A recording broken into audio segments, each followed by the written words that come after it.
Assalamualaikum warahmatullahi wabarakatuh. Alhamdulillahillazi khalaqas samawati wal arda wa ja'alaz zulumati wan nur thummal ladzina kafaru bi rabbihim ya'dilun. Asyhadu an la ilaha illallah wa asyhadu anna Muhammadan abduhu wa rasuluh sallallahu alaihi wasallam taslima. Allahumma salli wa sallim wa barik ala sayyidina Muhammadin wa ala alihi wa ashabihi wa man tabi'ahum bi ihsanin ila yaumiddin, amma ba'du. Alhamdulillah, hadirin wal hadirat jamaah Masjid Al-Jihad yang dimuliakan oleh Allah Subhanahu wa ta'ala. Marilah dalam kesempatan yang penuh barakah ini di bulan Dzulhijjah, marilah kita tak henti-hentinya selalu bersyukur kehadirat Allah Subhanahu wa ta'ala atas segala nikmat-nikmatnya. Dan marilah kita bersama-sama bersolawat kepada baginda Nabi Muhammad sallallahu alaihi wasallam beserta mengamalkan sunnah-sunnahnya dengan mengharapkan syafaatnya. Di kesempatan yang penuh barakah ini, di acara Coffee Morning, marilah kita bersama-sama mengulas beberapa hadis dan beberapa ayat-ayat suci Al-Quran. Dalam kesempatan ini izinkanlah saya menyampaikan sebuah tema, yaitu 3 penyakit hidup yang hampir tidak ada obatnya. Di dalam sebuah kitab, yaitu Bustanul Arifin, di halaman 123. Kitab Bustanul Arifin ini para jamaah ditulis oleh ulama besar, al-alim al-alamah. Dialah Al-Imam An-Nawawi Ad-Dimashqi. Beliau ulama besar yang bukan hanya menguasai satu bidang keilmuan, tapi bermacam-macam bidang keilmuan agama. Beliau dilahirkan oleh Allah Subhanahu wa ta'ala di Timur Tengah, Ad-Dimashqi, yaitu Damaskus atau Syria. Beliau termasuk ulama-ulama di barisan ulama yang produktif yang menulis sebuah kitab-kitab, di antaranya di dalam kitab hadis Syarah Mustalah Hadis. Ini beliau tulis luar biasa kitab ini untuk membedakan hadis sahih, hadis hasan, mutawatir dan lain sebagainya. Ada kitab pula Arba'in Nawawi yang biasanya dikaji di beberapa fakultas atau pesantren-pesantren. Ada juga Riyadhus Shalihin Syarah Sahih Muslim An-Nawawi. Ini di dalam kitab hadis beliau menulis.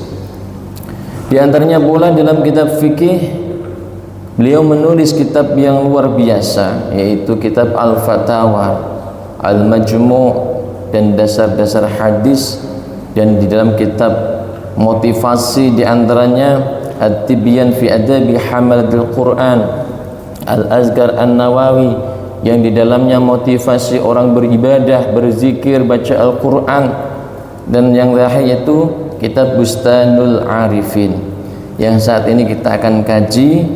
Di dalam kitab Bustanul Arifin beliau menulis wa yuqalu salasatu asya'a la ilaja laha.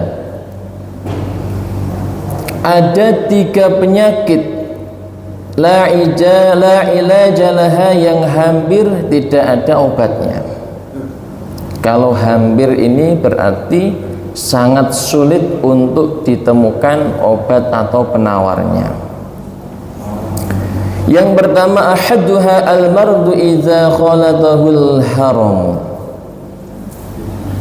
Penyakit yang pertama yang hampir tidak ada obatnya, kata beliau, al-mardu iza khalatahul haramu. Penyakit yang apabila bercampur dengan usia renta. Kita ketahui bersama para jamaah, ketika seseorang yang sudah lanjut usia, sepuh, ketika beliau terkena penyakit, rata-rata sulit untuk sembuh. Di sini ada Dokter Teguh, beliau sangat berpengalaman di sini beliau dalam hal ini. Ketika ada orang yang sepuh sangat itu terkena penyakit, rata-rata dokter ini hampir tidak menemukan sebuah penawar atau obatnya. Ibaratnya mesin itu waktunya turun mesin itu. Ini cari deh ngoten. Jadi al-mardu iza khalatahul haramu. Ini yang pertama. Yang kedua kata beliau, wasani al-adawatu iza khalatahal hasadu. Penyakit yang kedua, permusuhan apabila telah bercampur dengan hasad. Jadi yang namanya permusuhan itu juga termasuk sebuah penyakit, bukan penyakit medis, tapi non medis di situ. Kalau sudah terjadi permusuhan satu sama lain, bercampur iza khalatahal hasadu, bercampur dengan iri, dengki dan lain sebagainya, nasihat apapun itu seakan-akan sia-sia para jamaah. Karena ada di dalam diri, di dalam hati orang itu terdapat penyakit yang sangat sulit untuk diobati. Karena hatinya sudah rusak, sudah kronis, lebih-lebih bercampur dengan permusuhan. Orang kalau sudah punya dendam, permusuhan, ada penyakit iri di dalam dirinya, ingatlah para jamaah, penyakit ini hampir tidak ada obatnya. Kemudian yang ketiga, wasalisu al-faqru iza khalatahul kasalu. Penyakit yang ketiga yang hampir tidak ada obatnya adalah kemiskinan, al-faqru iza khalatahul kasalu. Kemiskinan apabila telah bercampur dengan kemalasan. Sudah miskin, malas. Jangan dikira orang miskin ini orang yang tidak punya harta saja, tidak. Orang yang tidak punya ilmu agamanya, lebih-lebih tidak mau belajar ilmu agamanya, itu dikatakan orang yang terkena penyakit. Dulu di zaman Nabi Muhammad SAW, ada seorang pengemis yang datang kepada beliau dari golongan Ansor. Assalamualaikum ya Rasul. Waalaikumsalam. Sampai dari mana? Saya dari Ansor ya Rasul. Ada perlu apa? Saya minta dikasihani ya Rasul. Minta kepada Nabi Muhammad SAW.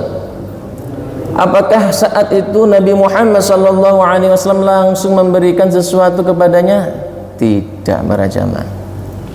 Justru Nabi Muhammad SAW berbalik bertanya, wahai orang Ansor, kamu datang ke sini untuk meminta-minta, apakah di rumahmu ada sesuatu, barang atau apapun lah?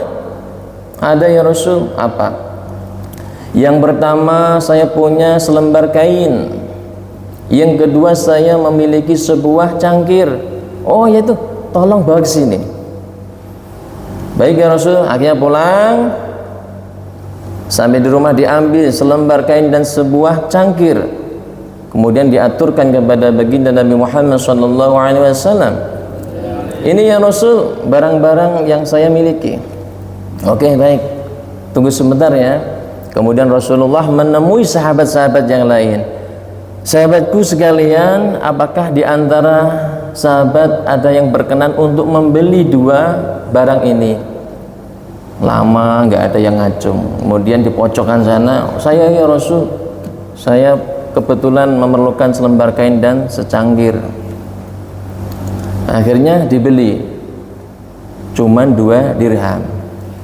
Kemudian uangnya dibawa oleh Rasulullah dan akan diberikan kepada seorang pengemis tadi. Wahai orang Ansor, ini ada 2 dirham dari penjualan selembar kainmu dan satu cangkirmu. Tolong yang 1 dirham ini kau belanjakan untuk membeli bahan-bahan makanan yang kamu perlukan.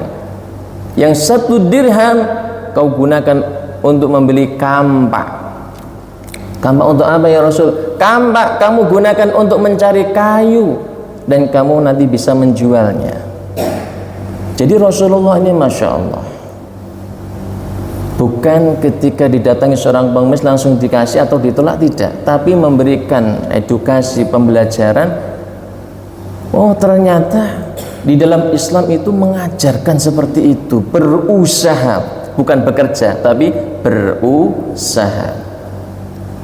Inilah Rasulullah sikap kepada orang miskin tadi yang meminta-minta kepadanya. Kemudian setelah mendapatkan solusi dari Rasulullah ini, keesokan harinya pemuda tadi yang meminta-minta profesinya, setelah mendapatkan pembelajaran dari Rasulullah, akhirnya bekerja keras dan meninggalkan profesinya yang meminta-minta menjadi seorang yang mencari kayu. Dan itu kata Nabi, pekerjaanmu mencari kayu yang kau pikul dengan pundakmu lebih mulia di hadapan Allah dan di hadapan Rasulullah daripada kamu meminta-minta. Ini kemiskinan tapi tidak bercampur dengan kemalasan. Yang disebut dengan penyakit yang tidak ada obatnya itu ketika kemiskinan bercampur dengan kemalasan. Nah, kemudian ada yang kedua, seorang yang tidak punya ilmu, dia mengaku agamanya Islam tapi tidak mau mempelajari bagaimana tata cara membaca kitab sucinya dengan benar, tata cara ibadahnya yang benar, nggak mau belajar.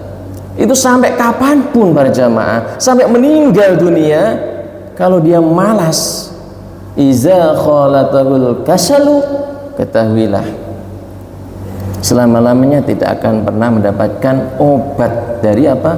Kemiskinan dalam ilmunya.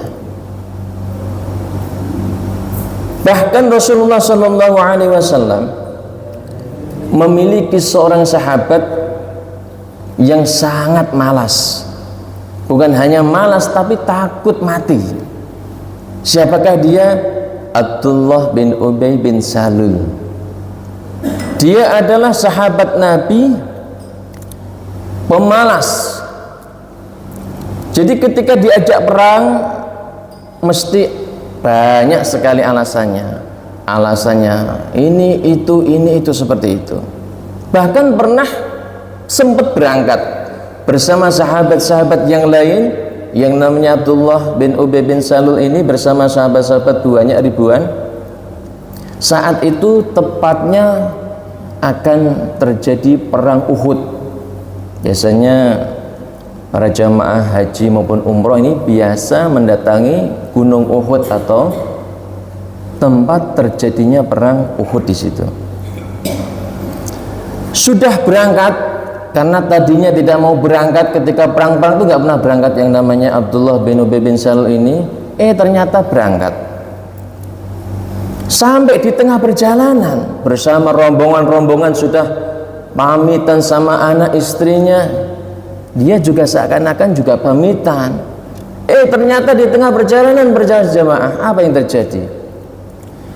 Dia bilang kepada sahabat-sahabat yang lain, "Wahai kawan-kawanku, bukankah kalian sekarang ini kepanasan?" "Betul, panasan." "Bukankah engkau kehausan?" "Betul." "Ayo kita pulang saja yuk." Pulang saja.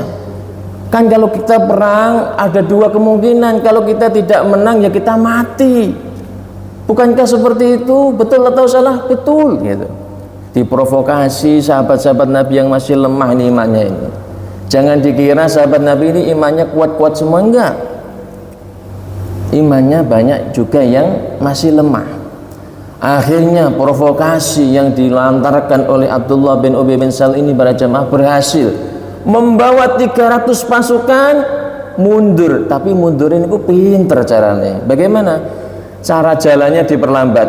Wah, saya nyantai-nyantai gitu. Teman-teman sudah cepet-cepet, ini nyantai-nyantai.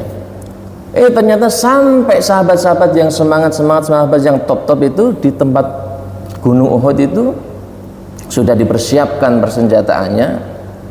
Akhirnya terjadi perang. Dan saat itu Rasulullah terlintas, kok pasukannya tidak sebanyak yang waktu berangkat. Akhirnya perang terjadi dan pasukan musuh ini kalah di awal, tapi di awal kalah. Nah ini sahabat-sahabat yang lain ada yang tidak taat kepada Rasulullah di atas itu, di gunung yang sebagai pemanah. Akhirnya apa? Karena nggak nurut sama instruksinya Rasulullah, sahabat yang ada di gunung akhirnya turun merebut harta rampasan perang. Alhasil yang perang tadinya dimenangkan orang Islam berubah total menjadi kekalahan umat Islam. Gara-gara apa? Tidak taatnya sahabat yang berada di gunung Uhud itu. Setelah itu Rasulullah sadar betul ada sahabat yang tidak taat dan ada sahabat yang munafik atau malas tadi itu. Karena malas ini identik dengan apa? Orang yang munafik di zaman Rasulullah SAW. Setelah kejadian banyak sekali korban terjadi saat itu, apa kata Abdullah bin Ubay bin Salul ini diabadikan dalam Al-Quran, wa inna minkum laman la yubatti'an fa in asabaskum musibatun qala qad an'amallahu 'alayya illam akum ma'akum syahida. Jadi di dalam benak pikiran orang-orang yang munafik yang mengikuti Abdullah bin Ubay bin Salul ini, apa katanya? Oh betul kan kita tidak jadi perang, kita akhirnya selamatkan. Coba kawan-kawan kita yang semangat-semangat itu mayoritas meninggal, kalah. Berarti kita ini disayang oleh Allah, itu bahasanya. Kita ini disayang oleh Allah sehingga apa? Tidak terlibat dalam pembantaian.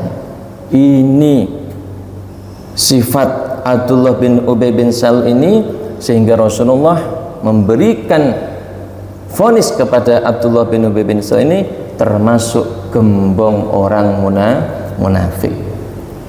Kemudian Rasulullah SAW mengajari doa kepada sahabat-sahabat yang taat saat itu, Allahumma inni a'udzubika minal ajzi wal kasali wal jubni wal harami wa a'udzubika min fitnatil mahya wal mamati wa a'udzubika min adabil qabri, rawahu Muslim.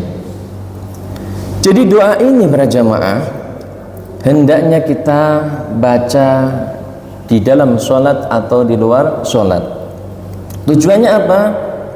Ayo kita pelajari dari segi artinya. Allahumma inni a'udzubika, ya Allah aku berlindung kepadamu, minal ajzi, dari kelemahan, dari keringgihan, wal kasali, dan kemalasan. Kita berdoa kepada Allah agar apa? Dijauhkan dari kemalasan, wal jubni, dan pengecut, takut mati, takut banyak resiko itu, wal harami, dan berlindung kepada Allah agar terhindar dari penyakit pikun. Wa a'udzubika, dan aku berlindung kepadamu ya Allah, min fitnatil mahya, dari fitnah kehidupan, wal mamati, dan fitnah kematian. Wa a'udzubika, dan aku berlindung kepadamu ya Allah, min adabil qabri, dari siksa kubur.